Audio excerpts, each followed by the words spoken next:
Denise. Denise. It's Denise. It's Denise. It's Denise. Denise. It's a podcast party. It's a podcast party. It's a podcast party. I gotta say, I feel like we're besties now after this. What's up, guys? It's Denise Salcedo. Hello there, everyone. Welcome to Speak Now Pro Wrestling. I'm your host, Denise Salcedo, and I'm starting a little earlier than I normally do because NXT ended a little earlier than it normally does. So I was like, why wait? Might as well just go ahead and get started talking about this show. We got quite a few things to discuss today. I thought overall it was an easy episode of NXT. We got some pretty good matches. We're furthering a lot of stuff. We are making our way to NXT Vengeance Day, which is taking place next week. And so far, the card is looking pretty good for NXT Vengeance Day. So I can't wait to discuss all of that. But before I get started, before I get into all of the NXT talk, I do want to let you guys know that I have some exciting stuff in the works, and I was actually going to go ahead and wait. And I think I'm still going to wait. I'm not going to tell everybody now, like the exciting stuff that I'm working on just yet. But know that, let me see. Just know that I will tell you guys eventually. And I'm like dying to, but it just, I want to make sure that it's like a little like official thing. It's not like anything super, super major, but it's kind of exciting. So I can't wait to talk about that later on. But I do want to let you guys know now that I will be making an announcement at some point within the next couple of weeks or so.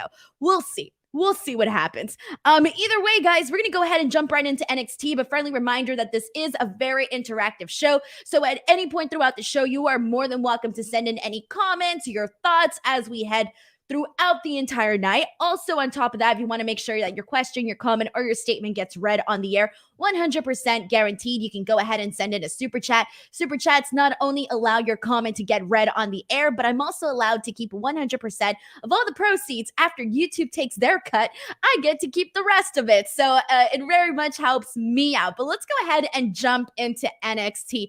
We got a lot of our regulars in here. We got some new people here, and we got some predictions here on the news that I'm going to make. I hate to let you guys down, but it's none of this. Cadillac Carson says, Denise is the Mr. Opponent in AEW. Zeno Hours says, the news is Denise buying WWE. Jesus, if I were buying WWE right now, I'd be incredibly stressed because I'd be thinking, like business-wise, what am I going to do? Because I now own this giant corporation.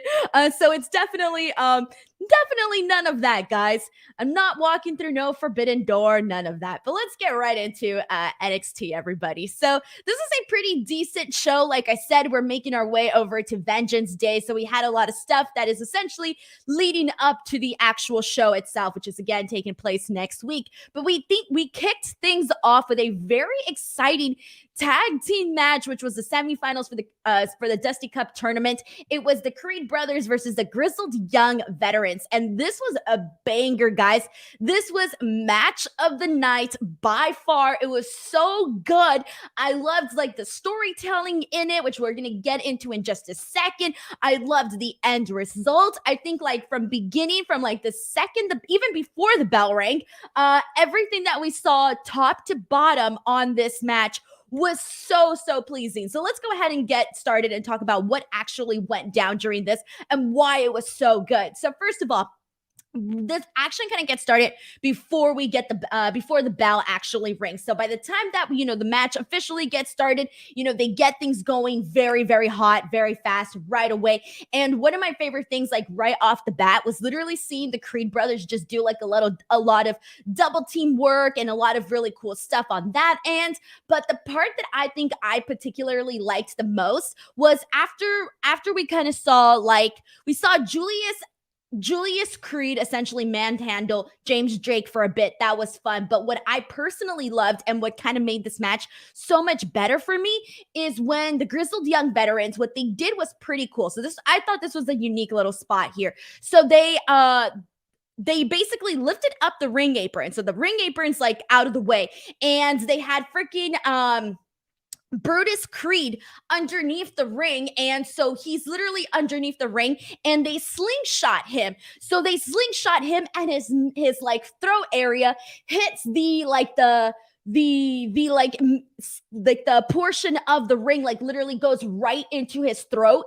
And so it was kind of a brutal spot, kind of unique, but I really loved it because then it played out through the rest of the night. We saw that obviously him getting that directly through the throat was pretty brutal. So from there, we literally see Gibson like go right into like choking Brutus Creed, and he's really going in on that throat. And obviously, he's selling the throat. So we know that that's definitely, keeping him from, doing all of his like power moves and whatnot, all of that good stuff. And then we see James Drake lock him in a headlock. So more pressure and more of that put onto the throat area of freaking Brutus Creed.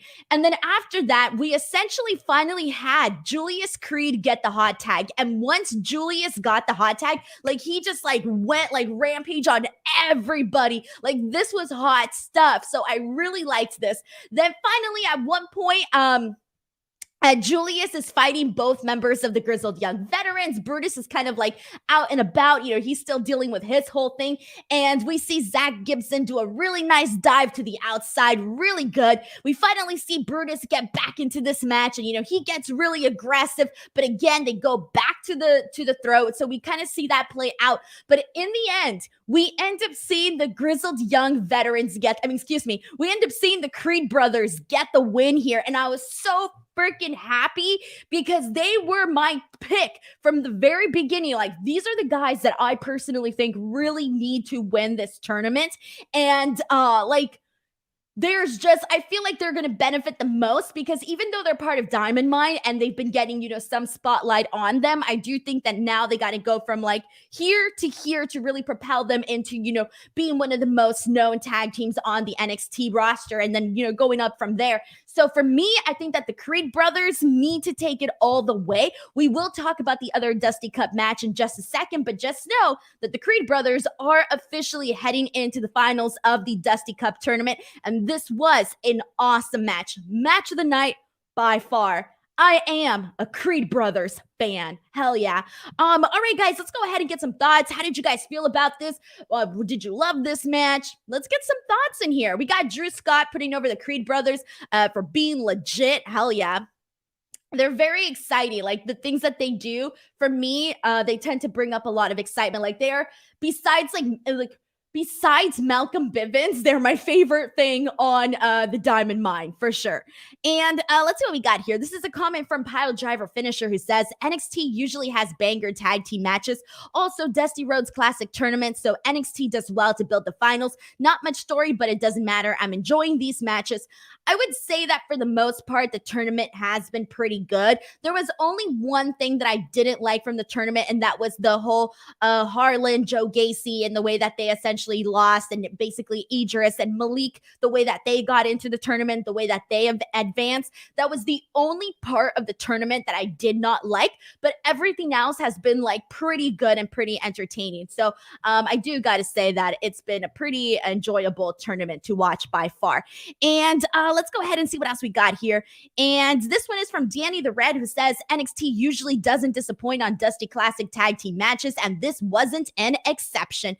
Completely agreed here. We got Justin Martin, who says heck of a match. Ever since the Diamond Mine Imperium feud started, it seemed pretty obvious the Creed brothers would win the tournament. And Isaac Looper says, I can't take Creed brothers seriously. They kept losing.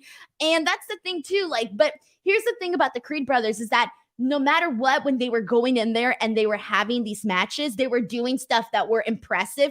And I don't know how to explain it, man. They got their batteries in, man. They got their batteries on. You see them go at it and they're on, they're on and they're ready to go. And that's what I like in a team. And now, again, with them essentially making their way all the way to the finals and hopefully winning the finals, I do think that this will be what it takes to actually begin taking them more seriously for those people that haven't begun taking the Creed brothers seriously just yet. All right, let's go ahead and move on, everybody. Let's get into Tiffany Stratton versus Wendy Choo.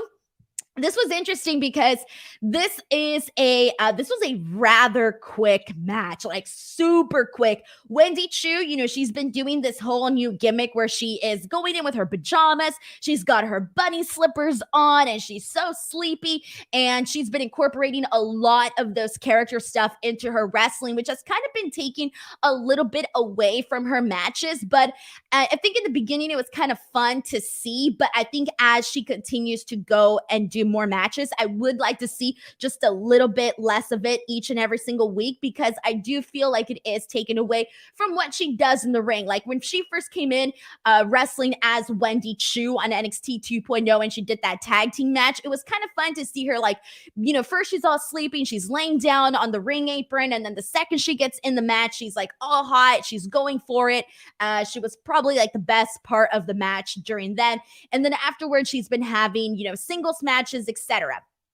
But Tiffany Stratton, she is the one that, and this is the thing too, like this was an interesting win for me because Tiffany Stratton ended up getting the win. She got it really, really fast.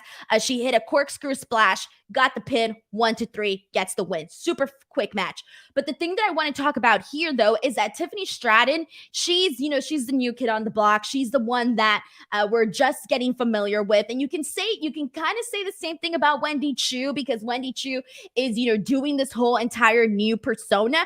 But Tiffany Stratton is the one that, from the looks of it, she is the one that you're supposed to be, I don't know how to put this. Like she's the one that they're pushing. She's definitely the one that you got to keep your eye on, because she has not been doing so bad. Like she's been doing pretty all right for what we've seen from her in the ring. She's been like, okay, she's been decent. And this was just another quick win for her. So I guess I was kind of surprised that they gave Tiffany Stratton the win here, but maybe not so much in terms of when I start to think about what they've been doing with Wendy Choo and what they've been doing with Tiffany Stratton and what the end goal with Tiffany Stratton is versus Wendy Choo, because Wendy Choo's character to me has a shelf life. Like that is bound to die out at some point. This character I don't think is going to live forever, versus Tiffany Stratton. She's got a lot more upside with what she's doing. Now, if Wendy Choo is doing like maybe something different and not incorporating all the sleepy stuff, then maybe I could see it going the other way. But anyways, this was a very, very quick match. And this is a comment from Big Nat, who says, Tiffany is getting better after that horrible debut match.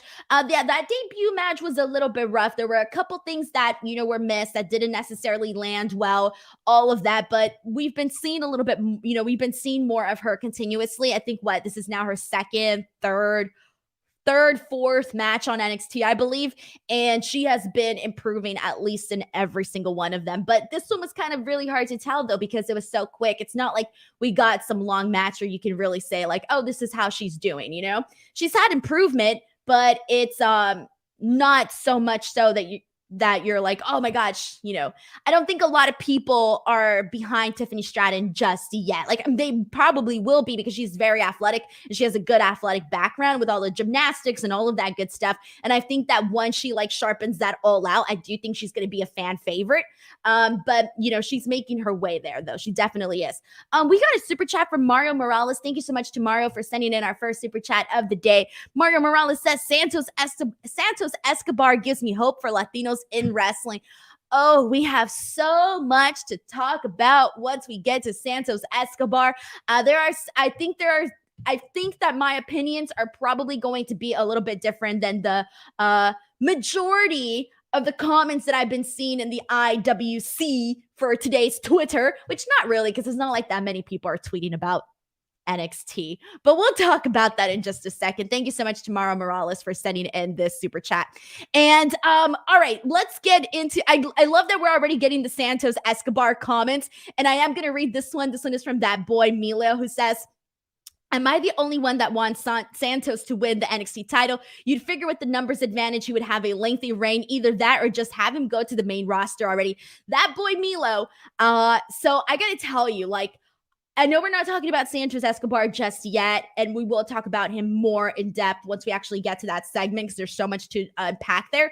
But I have been rooting for Santos Escobar to at least be NXT North American champion for the freaking longest time. And I'm kind of at the point where I'm like, if this is not going to happen, and based on what we saw tonight, I'm not expecting to see Santos Escobar become NXT champion. And I wasn't expecting it either way, but again, I'm going to talk about that more once we actually get to the segment there, but I do want to see him go to the main roster already. But again, we'll get there, everybody. All right, Pete Dunne versus Draco Anthony. Honestly, this was a really solid win for Pete Dunne. Not much to talk about here, guys. Really just what we need to get into really is the after-match, the post-match stuff.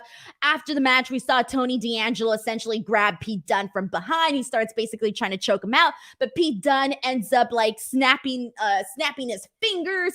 And so, so they're able to break away after that, and Pete Dunne goes underneath the ring. He brings out the toolbox. He throws in the toolbox into the ring. He throws a trash bin into the ring, and he gets that cricket bat, and he basically tells Tony D'Angelo, like, okay, like we're already doing the steel cage match, but how about we add weapons to the match instead? So now it's going to be a weaponized steel cage match, which to be honest, I kind of prefer because, Tony D'Angelo, he's obviously still new to all of this. And so I do think that having all the, the gimmick stuff in there is only going to it's going to help add a little bit more that we might not be seeing because he still can't, work at a certain level. Obviously, he's going to be in there with the ring in the ring with Pete Dunne, who Pete Dunne is going to, make sure that he has a good match with Tony D'Angelo, and we've seen them go at it before, so we know that they can have a good match. But I do think that adding the weapons and the steel cage and all of that is just going to protect Tony D'Angelo a little bit more in terms of not giving way to highlight his flaws, but distracting from that, with the use of the steel cage, with the use of the weapons. So I do think it was a smart call to do that, and it just adds a little bit more intrigue, not only to the match itself, but it also makes sense to the story too, because Tony D'Angelo is this guy who comes from this very unique background. And this is something that we've been hearing about since the very beginning that he's been in NXT 2.0. And then on top of that, you got Pete Dunne, who's, this badass. So kind of having them together, you want to see them go at it in a match like a steel cage match. And not only that, but also adding the weapons portion of it. So I'm so glad that they made the call to add the weapons portion to it. So that is what we're going to be seeing next week. Alrighty, let's go ahead and get into LA Knight versus Sanga. This match sucked, guys. Jesus Christ, this match sucked so bad. This was probably the worst match that I have seen in the entire NXT 2.0 saga. This sucked. I don't know what to say. Sanga did nothing. LA Knight tried to work around that. Nothing, bless his heart there, but it's not like LA Knight could carry Sanga to some amazing match. This was just two guys that could not give the other person what they needed to put forth a good match, or at least a passable match. I did not like this. Grayson Waller exposes the turnbuckle. It ends up essentially working against Sanga and against Grayson Waller because that's his guy. And LA Knight ends up pushing Sanga into it. Sanga gets hurt with the exposed turnbuckle. LA Knight gets the win, and then afterwards, LA Knight and Grayson Waller begin to exchange shots to each other. All right, that's all there is to this, guys, and nothing more. Mike M says, I was asleep by this point. Tony says, move on. Mike New York says, veer over a Sanga. Cadillac says, Sanga was bad news bears. Mamad says, loved his mustache, but very bad match. Jesus, you know what this reminded me of? And this is very bad. So like, when you give a kid like 2 action figures to wrestle with, and the little kid just starts doing this because they don't know how to like work the action figures, and they're just doing this, with the 2 figures, that is exactly what this match was to me. It was like 2 action figures being played together by a toddler. The toddler was working this. I don't know how else to say this. Alrighty, but let's go ahead and get into probably the most interesting part of NXT 2.0 here today. But before I do, just a friendly reminder, everybody, that I am here each and every single Tuesday. So if you want to keep up, if you want to know, hey, what is happening over at NXT 2.0, I'm your girl. I got your back, and I will let you know what is happening, what you actually really need to know, what rocks, what doesn't. You'll know about it. On top of that, tomorrow I will be here for AEW Dynamite. That is my most popular show of the week. And people like to come in, people like to chat about Dynamite. And tomorrow, oh my God, I almost forgot. We're supposed to have this big announcement where we're getting a brand new AEW signee coming to Dynamite. We do not know who this person is, but people are definitely intrigued based on what Tony Khan tweeted out. Multiple tweets in regards to the forbidden door, shutting the door on their former employer, and all of these things. We do not know who the person is going to be, but they are going to be there tomorrow night, and we are going to find out. So it seems to me that it is going to be a pretty newsworthy night. On top of that, we also have Lance Archer versus Hangman Adam Page for the AEW World Championship in a Texas death match. That's going to be pretty fun. We got the Inner Circle meeting, and I believe that's all that I recall being announced. But anyways, so we got AEW Dynamite tomorrow, and then Friday I will be here for AEW Rampage and Smackdown conversations. But let's get into all right, so after LA Knight versus Sanga, we got what was an interesting surprise on NXT, and I don't know how people are going to take this, but let's get into this. This was supposed to be, Santos Escobar and Bron Breakker, kind of like, I forgot what the hell they were calling this. Oh my God. They're like it was essentially what, I don't know though. I don't know what, oh my gosh, somebody remind me what the official name for this was. But anyways, we had Santos Escobar and Bron Breakker, and you had Wade Barrett hosting this, and you have them there at the table. And thank you, the summit. I knew there was an official name for this. So the Santos Escobar Bron Breakker Summit. All right, great. And it's hosted by Wade Barrett. So Bron Breakker essentially wants to go at it with Santos Escobar. Santos Escobar is like, you know what? I've been pulling strings. I have everything under control. We're going to do things when it's on my time. And that's the thing that we've been seeing from Santos Escobar, what we've been hearing from him throughout this entire feud, that he's going to do things his way at his time. And then Santos Escobar gets into this promo that I pretty much enjoyed, and I think that it could have gone even further, but it kind of got cut short. And this was Santos Escobar basically saying, you have guys like Paul Heyman calling you, Bron Breakker, the future of wrestling, but while people are calling you the future of wrestling, I'm here, I'm 3 steps ahead of you, and I'm planning how to destroy you, how to end you before you can even actually have a career here. So I really like that. I thought that was really good, and I'm getting into it. I'm in the zone. I'm looking, I've been really into this Bron Breakker Santos Escobar story. And then out of nowhere, I hear a very familiar theme song, and I'm like, what? Dolph Ziggler? And then out of nowhere, Dolph Ziggler comes out. I'm thinking, what the hell is Dolph Ziggler doing on NXT 2.0? And what is he doing in this Bron Breakker Santos Escobar story? And I'm thinking, what did I miss? What did I miss? Legitimately, I'm like, how does this make sense? What is happening? This made 0 sense. Okay. So Dolph comes out and he congratulates Bron Breakker on, holding his title, on getting clout and doing all of that good stuff. And then Dolph Ziggler basically says that he works on Tuesdays now. So from the sounds of it, we are going to be seeing Dolph Ziggler each and every single week now on NXT, because he also basically says that he is trying to get the NXT championship. He mentions all of the accolades that he has accomplished in WWE, but has mentioned that he has never held the NXT championship. And I'm thinking, my God, what is happening? Anyway, so, and then after this, I do have to say that before we continue on, so at this point, the fans in the CWC are chanting triple threat. Everybody wants a triple threat. And I'm like, what the fuck? No, bro. No. I get that everybody here likes Dolph Ziggler. I get it. I get it. I like Dolph Ziggler too, but I don't want to see a triple threat. This doesn't go with the story that we've been seeing. He just can't come in, butt himself into the story. This is between Santos Escobar and Bron Breakker, and I've been into it. So I'm thinking, oh, they better not do a triple threat here. But either way, at this point, I'm thinking to myself, like, this has completely, because okay, I forgot to mention. So Dolph Ziggler comes out, he does his stuff. Right afterwards, we see Tommaso Ciampa coming out. Tommaso Ciampa and Dolph Ziggler get at it. Tommaso Ciampa calls Dolph Ziggler a kid, which I thought is hilarious because Dolph Ziggler is like 5 years older than Tommaso Ciampa, so that was really funny.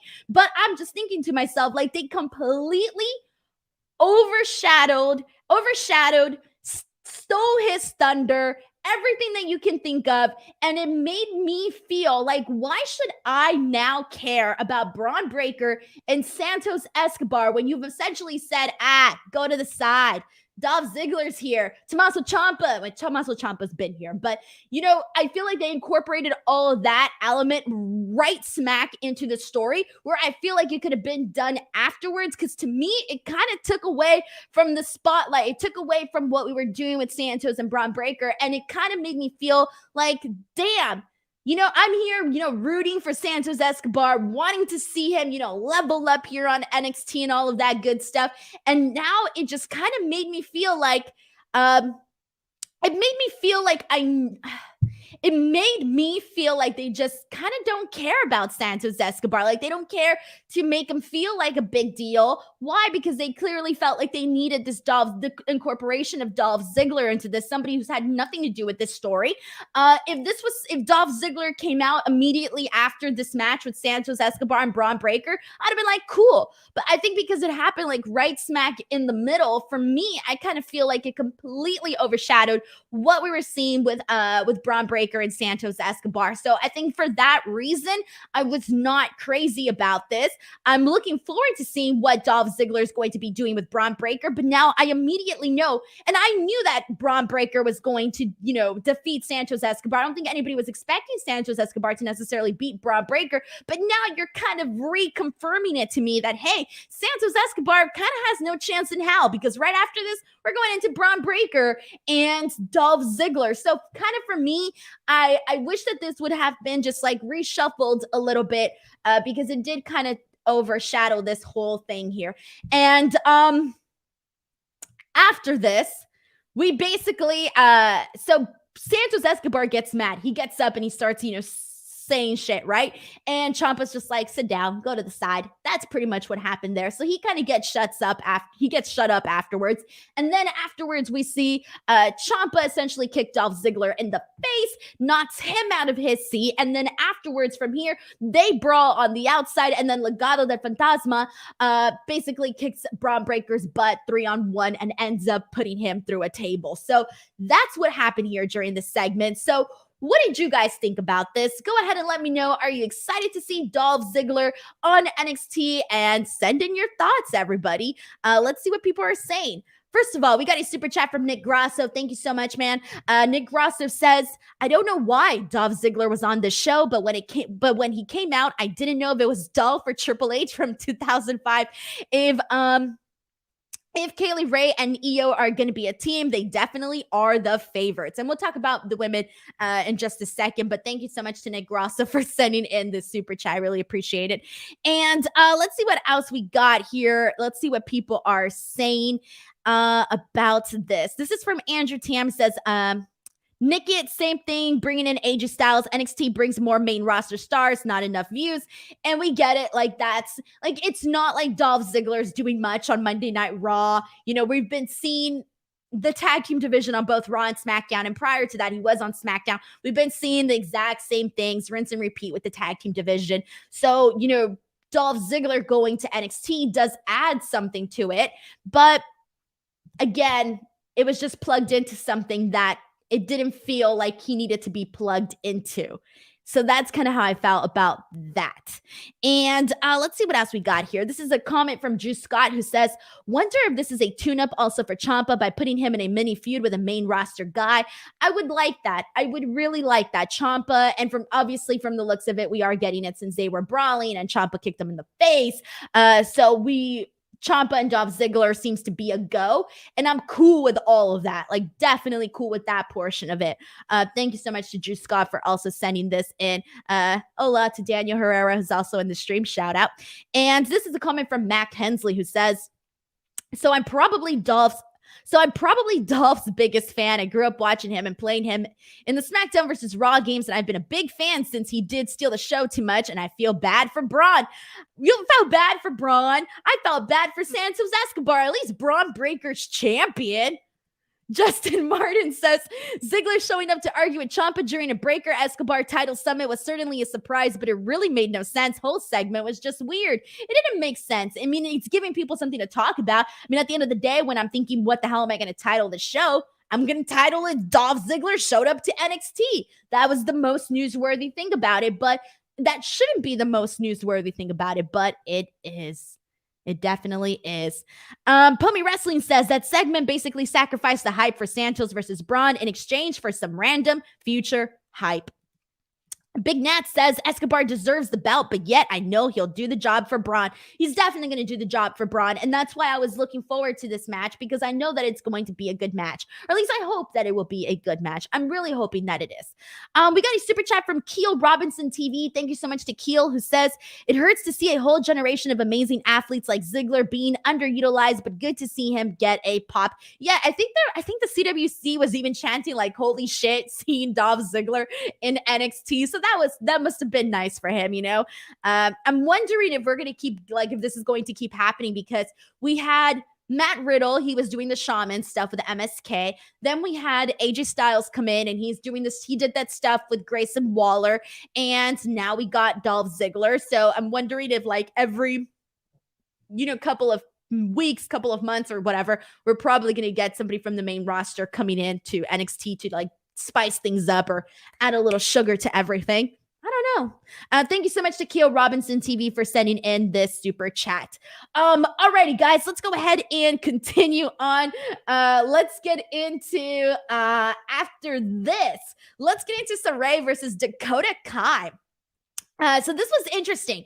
This was interesting because I really didn't know who was going to get the win in this match. And the reason I say that is because both of these women kind of really needed a win in this match. Like, Dakota Kai has been floundering on the NXT roster. They haven't had much of a plan for her. And while she seems to have a character. She's a little bit psycho. She's definitely, you know, scarred from her bad relationship with Raquel Gonzalez. She kind of talks to herself. She's, you know, got very, very pink hair, and it's all crazy and wild. It's curly and crimpy, and she's got the big, bold makeup, which I love, by the way. I love this look. But, you know, she is definitely... Things are shaking up right now with Dakota Kai internally from the character that we are seeing here on TV. But other than this, she's sort of been trying to find some sort of place to belong in on the show. She's been, you know, plucked in, plucked out of different things. All right. Sarray has been, you know, she was gone for a bit. Okay, she's back. She was doing from the looks of it, the schoolgirl character, which is now like a Sailor Moon type of character. But, you know, she's coming out and she's having this match. And I'm thinking, all right, she's somebody who also needs to get a win. Cool. Both of them need it. This was a pretty decent match. We see Sarray hit a beautiful missile drop kick on Dakota Kai. Really nice stuff. They do a bunch of near falls. Very enjoyable. We see Sarray do her running drop kick, and I'm thinking to myself, like, okay, is this going to be the end? And she goes for the pin, and it is the end. And she pins Dakota Kai cleanly. And I'm thinking, like, shoot, this is like, I don't want to say, like, based off of one loss that, you know, things are looking bad for Dakota Kai. I don't want to say that. That's a little too extreme, because I always, like, you know, I do say I'd rather see somebody get pinned cleanly than seeing some sort of DQ or a count out or some weird situation, right? But it still is pretty interesting to me that, like, there's nothing going for Dakota Kai right now. Like, we were literally seeing this girl compete for the NXT championship at one point, like, just not too long ago. And now she's just, like I said, floundering. Sarray definitely needed this win, and they are based on commentary was really like making sure that we all knew that this was like her second win. She won last week. She defeated Kayla, and now she's, defeated Dakota Kai. And so they really are making sure that we know that. So it seems to me like, maybe they're going to actually do something with Sarray. They've actually been giving her, a character, whether or not some people like it. She has a character. Now she's getting some wins. So good for her. Good for her. But my big question mark is, what the hell's going on with Dakota Kai? Like, there is no reason why we shouldn't be seeing Dakota Kai, Mandy Rose, Dakota Kai, Kaylee Ray, no more Dakota Kai, Raquel Gonzalez. Like, that should be done already. Just a bunch of different stories I think that she could be utilized in. But let's see what we got here. We got any comments. We got people basically saying that Kai needs to go directly to SmackDown. She needs to go to the main roster. I mean, since like 10 years ago. Well, not 10 years ago. I'm exaggerating, but you get what I mean, guys. Like she should have gone a long time ago is what I'm trying to get at here. Darth Stevens 77 says, sing the Sailor Moon song again. Oh no, man, not today. Not today. I will sing it when it needs to be sung. When the moment comes to me, when all the stars are aligned. All right, so let's go ahead and move on from this. A couple of other things that we saw on the show is they are teasing, because you guys all know that this is the naughty, sexy NXT 2.0. They are teasing a sultry affair. Yeah, they're teasing an affair. And if you're like, no, Denise, no, they're not. Hell yeah, they are. They're insinuating that Indy Hartwell, who is a married woman on NXT programming to Dexter Lumis. We were there. We saw the wedding. We were all there. They're insinuating that she has a thing with Duke Hudson. Duke Hudson wished her luck on her match. They showed a picture of them together from the past. We saw a little bit of drama between Indy and Persia, because Persia kind of questions her about it, because she sees Indy on the phone and she's like, who are you on the phone with? Is it Duke? And Indy's like, why would I be on the phone with Duke? I'm on the phone with Dexter. So it is going to be interesting to see where they go from here. They're probably going to do like I don't know.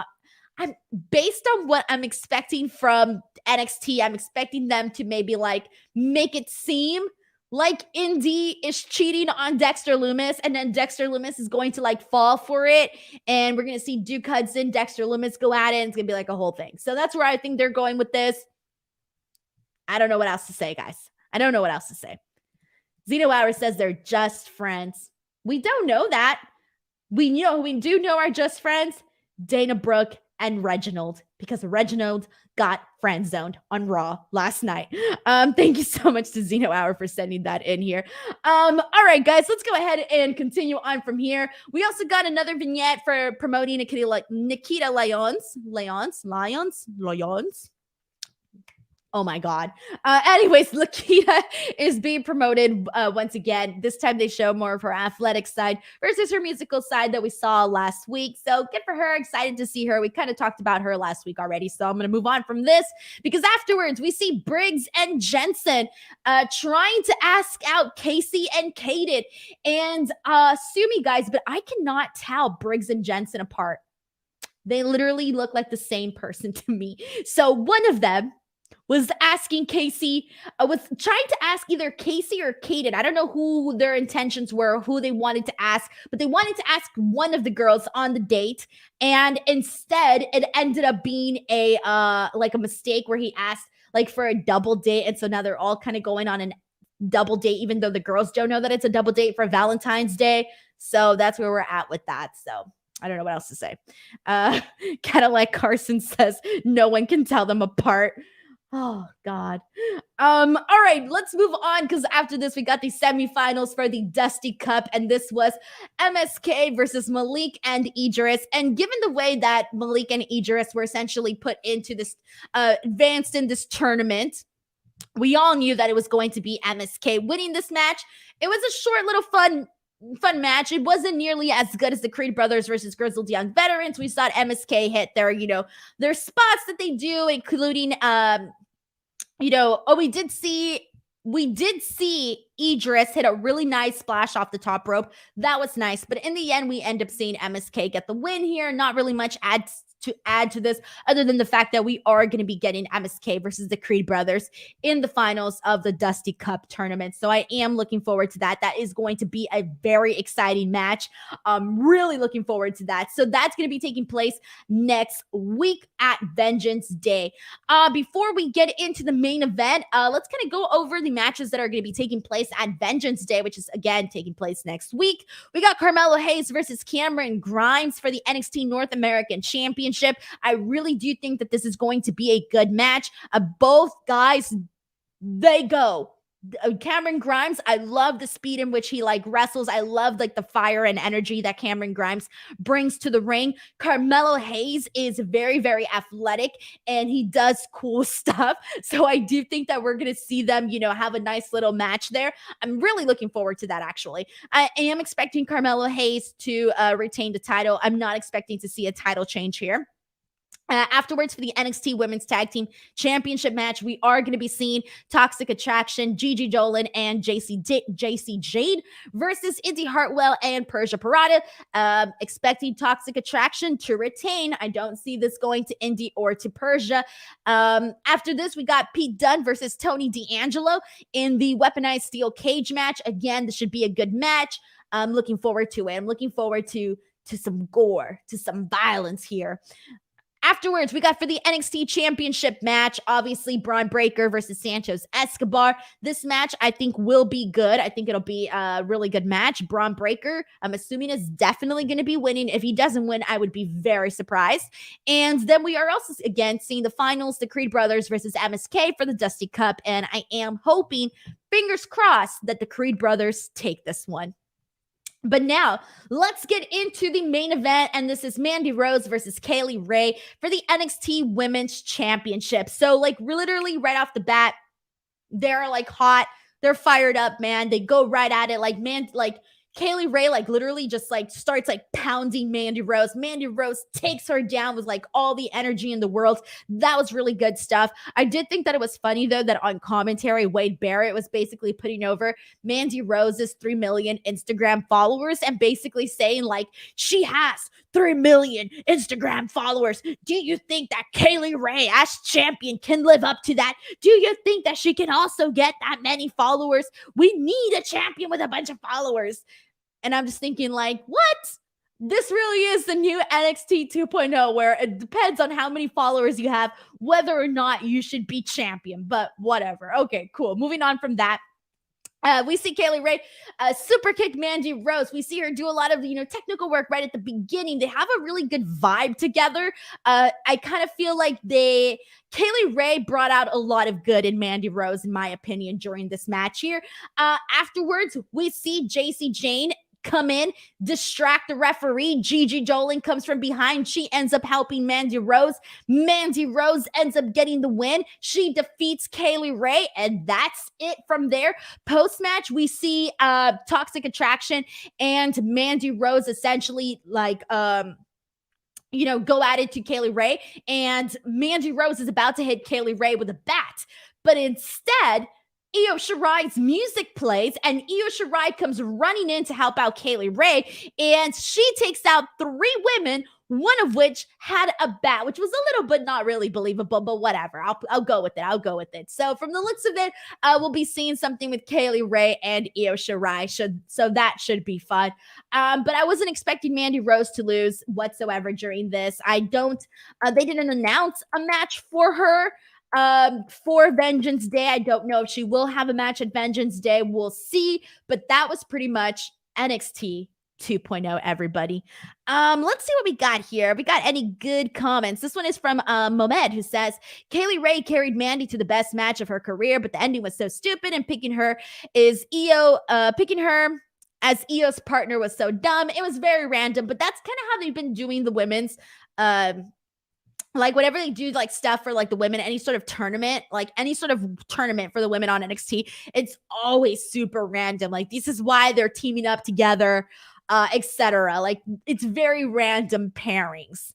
But yeah, I was expecting Kaylee Ray to get screwed somehow, because we all knew that she wasn't going to defeat Mandy Rose. Like, Mandy Rose is their champion right now.